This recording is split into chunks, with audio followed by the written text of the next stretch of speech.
Are there any of these white Indians left in either the Canary Islands or in Panama? No, they were colonized, baptized, pushed out, turned into slaves, or exterminated. This happened many centuries ago in the Canary Islands and about a half a century ago in Panama. Why is there all the interest in some extinct tribes of white Indians? Yes, that's a great question, and there's a lot of attention to this topic. I think it has to do with both identity and with the recent increase in interest in the theme of what you would call native religions or earth-based spiritual philosophies of indigenous people. The Guanches may have been the last vestige of some ancient Indo-European religion that by some rather amazing coincidence managed to keep its culture and religious traditions intact and flourishing in these African islands long after it had died out in Europe. And it lasted all the way up until the 15th century. So the Guanches were being wiped out about the same time as Native Americans in the 15th, 16th, and 17th centuries. What do you mean by identity? All over the world, from North and South America to Australasia to Europe and South Africa, white Europeans and their descendants are frequently associated with privilege, status, Christianity, and in a negative light, they're associated with imperialism, colonialism, and genocide. But this also begs the question, are there any indigenous white people in the world who are primitive, innocent natives lost on some islands or some forgotten mountain range? And if so, where? Well, my book, The White Indians of Nivaria, and my website, whiteindians.com, is all about this subject of the last Stone Age indigenous white culture in the world that we know of. Does the ancient Guanche religion have anything to do with the old northern European pagan religions of the Celtic and Teutonic people?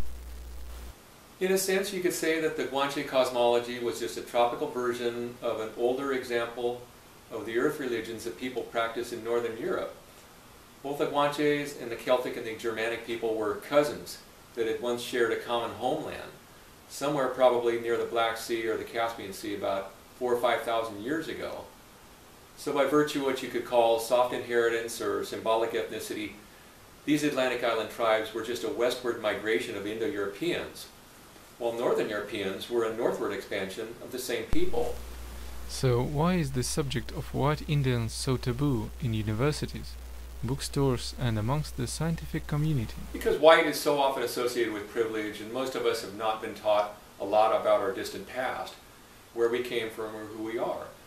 So the concept of innocent white natives living in the Stone Age just a few hundred years ago does not fit with any known cultural context relative to our modern view of commodified white culture. The other reason has to do with political correctness and historical revision. Canary Islands are a stepping stone to America, and they always have been. For instance, Columbus left the Canary Islands on September 6, 1492, and 33 days later landed in America. But this voyage was really just a replay of thousands of other Atlantic crossings that took place at the dawn of history by ancient mariners from the Fertile Crescent who were coming to the New World about 3,000 years ago, thus creating the civilizations we now refer to as Inca, Maya, Olmec, Aztec, etc. What most of us are taught about in schools is that Asiatic food gatherers came across the Bering Land Bridge from about 10,000 to 12,000 years ago, moved south through North, Central, and South America. Then somehow they went from living in caves and huts and teepees to these full-blown American empires of the Aztecs, Incas, and Mayas, with pyramids, giant stone monuments, practically overnight. It could never have happened that way.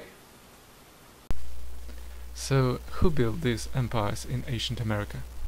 They were built by colonists from the Fertile Crescent, where all these cultural details had already existed long before the American ones did. Anybody who is a serious scholar or skeptic, I challenge you to read two articles on my website, www.whiteindians.com. Go to the tab titled Diffusionism. There are two detailed articles. One of them is Isolationism and Diffusionism, and the other one is The Bearded Gods Speak. Both of these include plenty of photos, and both were written by Tor Heyerdahl in 1971.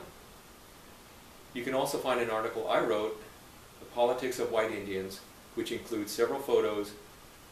It is a slam dunk. Listen, you can't just invent so many things like cotton, bottle gourds, broad beans, and totora reeds. They have to be brought over by someone sailing a ship. They were here a long time before Columbus, and these plants were all used in Egypt and Samaria way before they were carried to America. And of course, There's a lot more evidence, like pyramids, mummified dogs, the practice of circumcision, written script, terrace agriculture, sun worship, reed boats, giant stone monuments, astronomy, the use of zero, calendar systems, spinning and weaving, wheeled toys, etc. That all had to have been brought over here from the eastern Mediterranean cultures, right past the Canary Islands, and to the New World in Polynesia. This was long, long before Columbus. How did they cross the Atlantic Ocean 3,000 years ago from the Mediterranean? The same way Columbus did, by boats. It doesn't matter if it was wooden ships like the types the Phoenicians used to sail around Africa in 600 BC, or reed boats like the Sumerians built. They were all certainly capable of transatlantic voyages. For instance, in the summer of 1970, on his second attempt, Thor Heyerdahl and an international crew crossed the Atlantic Ocean in a replica of an Egyptian papyrus boat.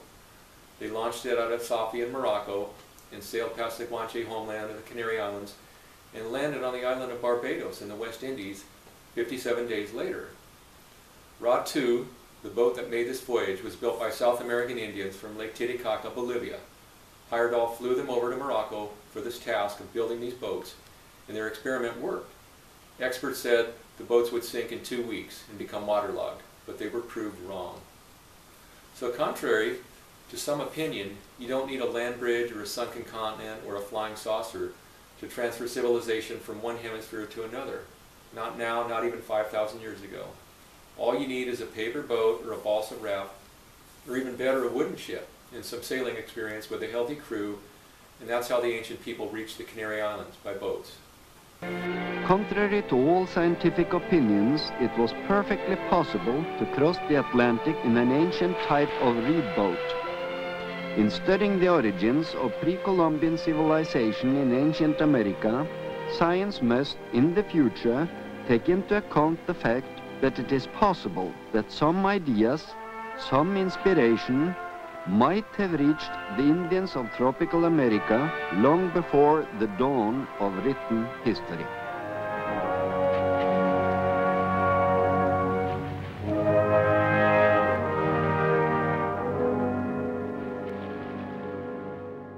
So, what do these white Indians in the Canary Islands have to do with these ancient colonists who you say created these American sun kingdoms? They were part of this same sun-worshipping, pyramid-building culture. The similarities are there. They practiced mummification, trepanning of the skull, mummified their dogs, had a whistling language, agriculture, etc. They may have originally been a slave colony established in the Canary Islands by the Phoenicians for the production of foods like fish, grains, fruits, and such, that eventually revolted or had an uprising, or just outlasted their overlords.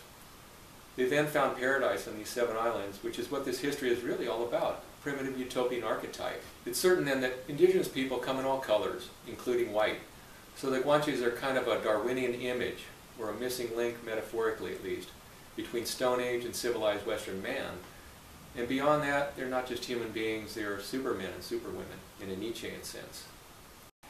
Edgar Rice Burroughs published his epic Tarzan of the Apes in 1912, and even though it was a fictionalized account of a white man living in Africa, the legend of Tarzan has come to be a replacement for the legends that the ancient Greeks and Romans had about these Atlantic island people that inhabited a place called Nivaria, somewhere in the far west beyond the Pillars of Hercules or Gibraltar.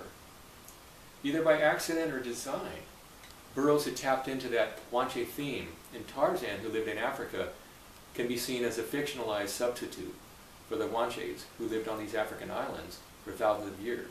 But the Guanches were not fiction. In fact, their island culture was 100% sustainable and would still be flourishing and intact if the Spanish, Normans, and French hadn't disrupted things there 500 years ago. The Old World and New World Sun Kingdoms had all collapsed by the 15th century, but the Guanche tribes prevailed. Why are they called Indians if they are white? I touched on this in part 1 of this video, but since then I received a letter from a Native American college professor. We've learned a lot more about the origin of the Spanish word Indios. Columbus thought that the Canary Islands were the beginning of the Indies, and there were more islands all the way across the Atlantic Ocean until he reached what he thought was Asia, which was really what we now call the West Indies. And he called the natives of these islands Indios, or Indians in English. In his journal he says, "A la primera que yo le puse nombre San Salvador, los Indios la llaman Guanahani." Guanahani is the island in the Bahamas that he landed on. He makes at least another 10 references in his journal to either the Indies or Indios. What Columbus thought were the East Indies, or what we now call the West Indies. He called the natives living on these islands Indios. In English we call this Indians. The fair-skinned Guanches on the other side of the Atlantic were also called Indios, which brings us to the concept of white Indians. What about all these books and videos saying that the Guanches came from Atlantis and the space gods built all these pyramids? I've been researching the Guanche Indians for over 35 years, and one thing I've learned is that the people who publish these fictitious books about Atlantis and outer spacemen building pyramids in Egypt and Mexico are really just a bunch of dishonest extortionists who are trying to make a lot of money with their pseudo-history. I've been contacted by these authors many times because I have an extensive archives of Guanche literature, and they are usually trying to get pictures of either pyramids or mummies from the Canary Islands to include in their phony books and videos about Atlantis or outer spacemen. It's not about Atlantis or extraterrestrials. The Guanche history is about 150,000 white Indians living on 7 tropical islands for a couple thousand years in a terrestrial paradise. That's what it's about. Inagata Devita.